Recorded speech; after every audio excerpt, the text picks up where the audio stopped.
536 decetos. Já leu sobre isso? Não. Não? É gravíssimo, cara. 18 meses de escuridão no planeta, no hemisfério norte. Mas só no hemisfério norte? Só no norte. Houve uma erupção vulcânica, né? Isso aí cobriu todo o hemisfério norte, ok? E teve contaminação de metais pesados e de flúor vulcânico. Estressamento de glândula pineal, mudança de ciclo circadiano, trauma, porque a galera passou por um inverno, né? Houve um inverno por conta disso, ok? Quem não morreu, os sobreviventes, produziram justamente essa ação da epigenética e começaram a nascer neurodivergentes. Quando você fala neurodivergentes, o que seria? Eu estou dizendo de bruxo, mais leigo, assim, que tá nos assistindo. bruxo, bruxa, mago, maga, feiticeiro, feiticeira e santos católicos. As manifestações que começaram a surgir por causa da expansão de consciência, né? Hoje, esse gene voltou a partir dos anos 80 e nós temos estudos que o cérebro do neurodivergente tem 60% mais neurônios do que as pessoas ditas comuns, como eu, um exemplo. Porém, eles estão sendo inflamados pela água, pelo ar, pelos alimentos que levam a ter comportamentos alterados. Solução, inquisição bioquímica em cima dessa garotada e lá atrás, no século XII, a inquisição da Igreja Católica, porque o que acontecia intramuro era santo, fora do muro era maligno. É grave. Eu acho que assim, é grave. Todo respeito à linha de pesquisa do senhor, mas eu acho também, tratando de coisas bíblicas espirituais, a gente não precisa necessariamente ter que achar alguma comprovação científica quando se trata, né? Quer dizer, provar a Deus cientificamente. Eu acho que isso Mas aí você está anulando o Provérbios 1. A verdadeira ciência vem de Deus. Não, óbvio, mas então, não precisa justificar a Deus através de uma... Mas não é justificativa, de um processo, é você comprovar. Assim, não, né? Mas não é materialista. Assim. É, na verdade, de combater o culto da santa. Porque sabe qual é o problema nosso? É o culto da santa. Qual é a santa que é mais cultuada? Maria. Se fosse Maria, estava fácil. É a santa ignorância da aceita tudo. Esse é o nosso problema.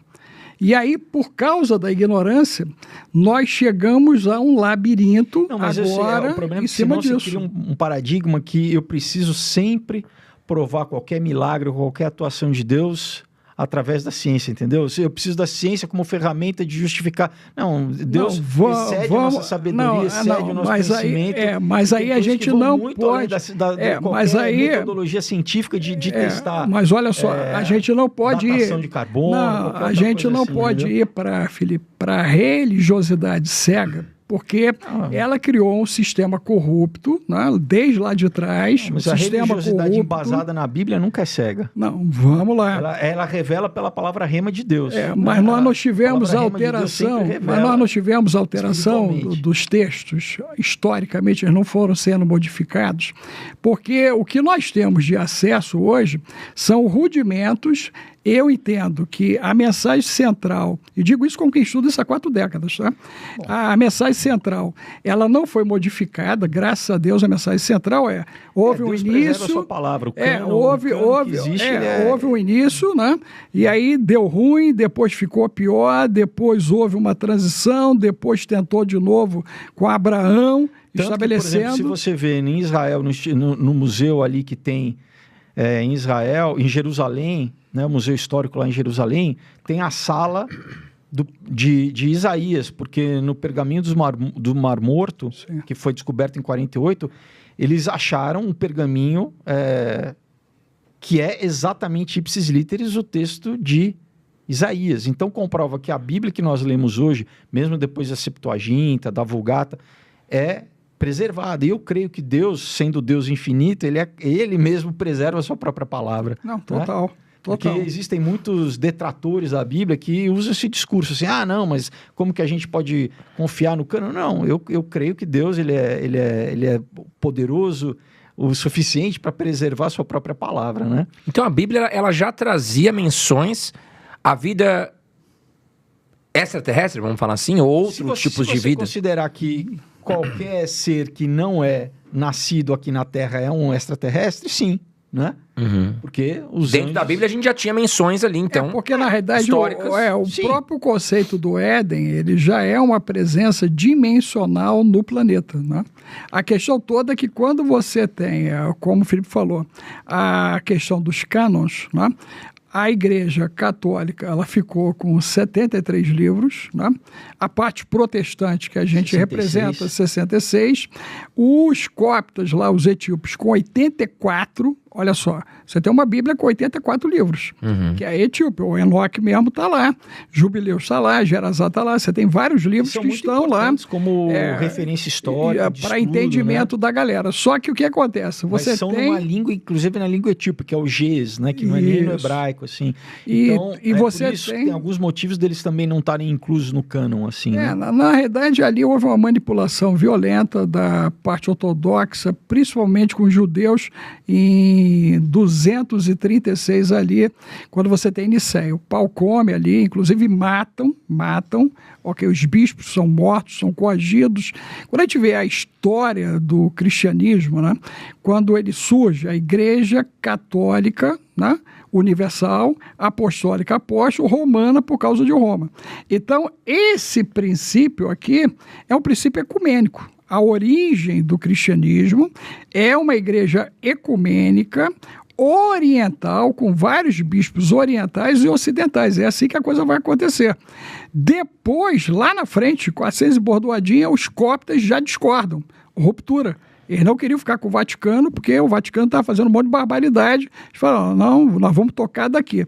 No ano 1000 e pouquinho é a vez agora também dos ortodoxos, que não concordam com a invasão de Jerusalém, com a chegada dos templários e com a ideia dos caras. Os ortodoxos romperam com Roma. Depois chega Lutero rompendo lá em 1500 e Bordoadinha. Ele vai romper também por causa dos alemães, que não queriam dar dinheiro para o Papa por causa do exército papal. Depois você tem Henrique VIII na Inglaterra rompendo, e de lá para cá os rompimentos não pararam. Só no Brasil, na ala nossa, são 40 mil denominações evangélicas no Brasil. Você sabia disso? Não sabia. É um exército todo dividido. A ruptura aconteceu porque todo mundo foi tendo um revelation, tirando em cima do processo. Seita, realmente, né, que nega, por exemplo, a divindade e a humanidade de Jesus, assim. Eu não vejo como... Né, tem um argumento comum assim, porque a igreja protestante não é igreja, porque é fragmentada, não. Não, a maneira de expressar, né? Como ela foi expressando isso. Mas isso caracteriza o vírus da rebelião, né? Então, nós temos um processo de rebelião. Isso vai de encontro com o que o Felipe colocou, porque você tem a ala, né, teológica, né? Eu estou lançando agora a teologia do deserto, confrontando todas as teologias até aqui. E mostrando que as teologias foram desviando o cara do caminho, cara.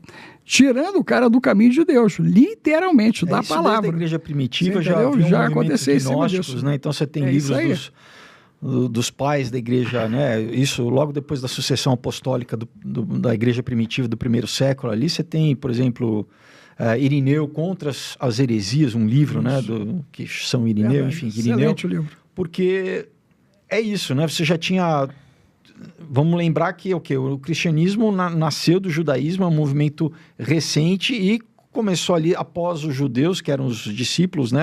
Lembra, Jesus fala, ide pregar o evangelho, né, em Jerusalém, Samaria, até os confins da terra. Então, você começa essa expansão, depois, né, os movimentos ali de Atos, né? Então, você tem...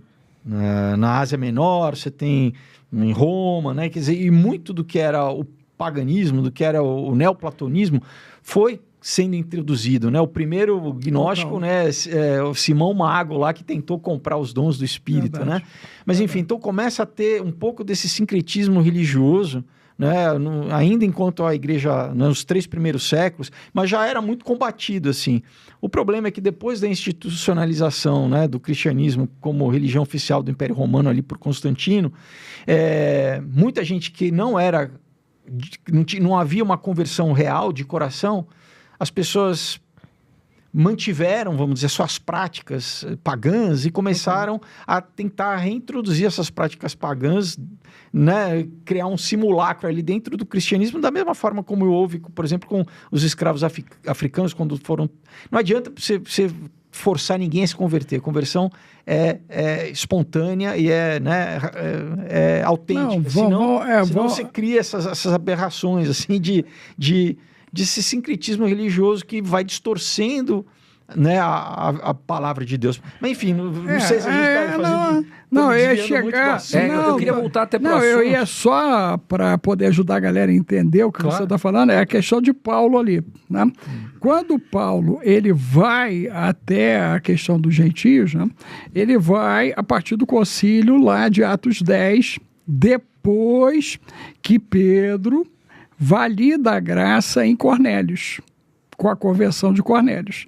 Ok? Então, Pedro é o apóstolo da graça e quem leva essa informação é Paulo. Só que há um conflito na igreja já no início entre Paulo e Pedro, né? Porque Pedro, segundo Paulo, tinha cuidado, né, com os judeus, porém Paulo, quando pega Timóteo, depois do concílio, que foi dito que não era para circuncidar ninguém, ele circuncida Timóteo. Então a gente vê ali, né, já algumas situações muito interessantes e que configuram o presente tempo. Por quê? Alguém sabe o certo, mas não faz. Olha que eu vou dizer que isso é grave. Alguém sabe o certo, não faz, e as consequências vêm. Na vida de Timóteo, as consequências foi ficar doente. E ele, com o dom de cura, não resolveu. Paulo, com o dom de cura, não resolveu, porque, na realidade, ele foi vítima de uma mensagem ouvida várias vezes e praticado de maneira diferente. Eu creio que essa é uma das grandes doenças do sistema religioso. Inclusive, Silas, quando anda com Paulo, é arrebentado. Ele vai lá e é preso e é açoitado porque está andando com um cara, segundo o texto, que estaria perturbado naquele dia. É complicado, cara. Muito complicado.